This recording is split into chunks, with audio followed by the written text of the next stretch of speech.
This is the most important realization a person can have if they want to live as the truest or the greatest version of themselves.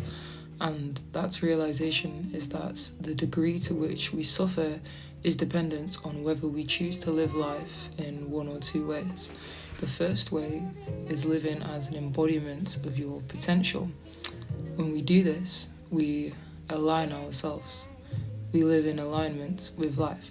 Whereas if we choose to live as an embodiment of our fear and an embodiment of our doubt, then we live in resistance to life.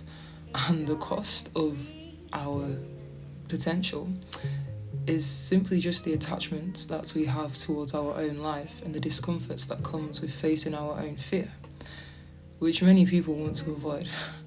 But the cost of living as an embodiment of our fears is that we are living in resistance to life, and we can feel it.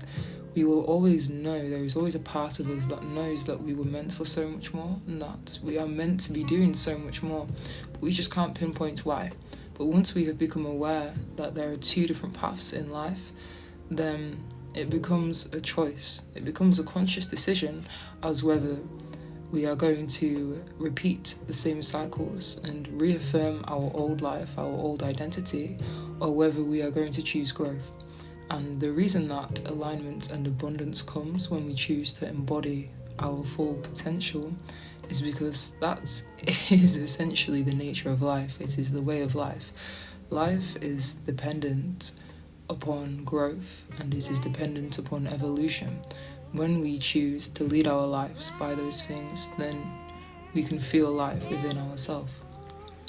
Whereas if we choose stagnancy, if we choose to live as our fears, then there's a saying which is stagnancy is the closest state to death that we can get whilst we are still alive.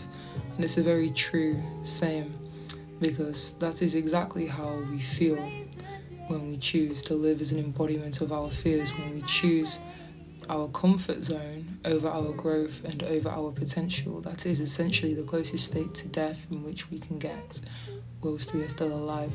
Whereas the closest we can get to actually living our fullest lives and living in our potential is by choosing to embody our own growth and to nurture ourselves.